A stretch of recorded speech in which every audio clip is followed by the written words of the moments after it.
একটু আগে মিরাজের সাথে আমার কথা হলো আমাদের এমকেএস নিয়ে। সো এর মানে এই না যে মিরাজ আমার থেকে বের হয়ে গেছে। মিরাজ এমকেএস স্টিল সে ওনার বা এটা প্রফেশনাল জায়গা। কারেন্ট ন্যাশনাল টিমের প্লেয়ার, আমি নামই দিই নাই খুলনা ডিভিশনে। আমার এবছর এনসিএল খেলতে পারতেছি না, বিকজ হচ্ছে আমার একটা কমিটমেন্ট ছিল অস্ট্রেলিয়াতে। মেহেদী হাসান মিরাজ আপনার এমকেএস পার্টনার ছিলেন, আমরা যতটুকু জানি আপনি বিরাট একটা স্যাক্রিফাইস করেছেন তার জন্য। এমকেএস যে টাকা দিত তার চেয়ে বেশি অন্য কোনো কোম্পানি থেকে তিনি পেতেন, সেই কারণে আপনি মিরাজকে আসলে অন্য ব্যাটের স্পন্সর নেওয়ার জন্য বলেছেন। এখন কি মিরাজ আপনার সঙ্গে আছেন কিনা? একটু আগে মিরাজের সাথে আমার কথা হলো আমাদের এমকেএস নিয়ে। মানে আমরা কিভাবে আমরা নেক্সট বিজনেসের প্ল্যানটা আমরা একটু আগে কথা হলো। মিরাজ স্টিল আমার সাথে আছে, স্টিল এমকেএসের সাথে আছে। বা এটা প্রফেশনাল জায়গা। এখানে দেখেন, সে ন্যাশনাল কারেন্ট প্লেয়ার, মানে মানে কারেন্ট ন্যাশনাল টিমের প্লেয়ার।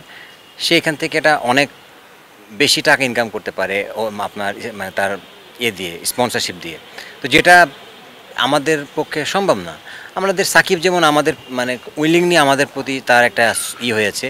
আই হোপ মিরাজ এটার পরেও করবে। মিরাজ আমাকে কমিটমেন্ট করেছে যে ভাই আমি আসছি, অসুবিধা নেই, আমি নেক্সট আমি এটা আমার লং টাইম আমি এখানেই থাকবো, তাই না? সো হুইচ ইজ মানে কি, তার মানে বাংলাদেশের ক্রিকেট নিয়ে মানুষের চিন্তাভাবনাটা কমায় ফেলেছে। আগে একটা টিমে যখন প্লেয়ার ডেবু হতো তখন সারা দেশের মানুষ, বিদেশের মানুষও জানতো যে না একটা ছেলে জাতীয় দলে চান্স পেয়েছে। এখন কখন সকালে চান্স পাচ্ছে, বিকেলে বেরোয় যাচ্ছে, কেউ জানে না। সে এটা দ্যাট মিনস আপনার ওই মানে ভ্যালুটা নাই, ব্র্যান্ড ভ্যালুটা নাই, সেটাকে বাড়াতে হবে। আপনারা জানেন না হয়তো বা, আমার সেপ্টেম্বরের 6 তারিখ থেকে প্রিমিয়ার লিগ শুরু হচ্ছে, অস্ট্রেলিয়ান প্রিমিয়ার লিগ। ওদের সাথে আমার আগে থেকে একটা কন্ট্যাক্ট ছিল, এই জন্য আমি ওখানেই খেলবো।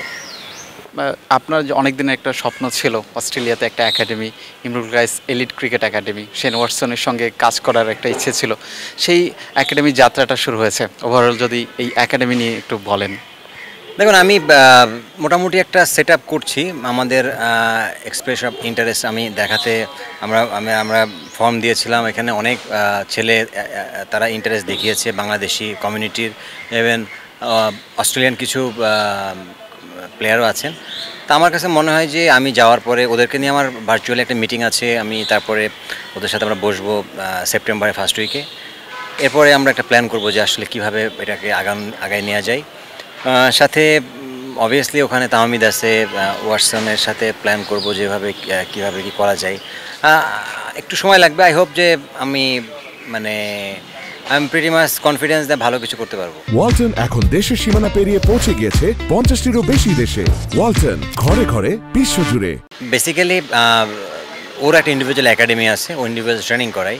বাট আমরা যেটা করব, আমরা জয়েন্ট ভেঞ্চারে আমরা প্ল্যান করব, কাজ করার প্ল্যান করব। দুজনেরই আলাদা আলাদা একাডেমি থাকবে, বাট আমরা অ্যাট দ্য সেম টাইম আমরা সবাই মানে একত্রিত হয়ে কাজ করার প্ল্যান করছি।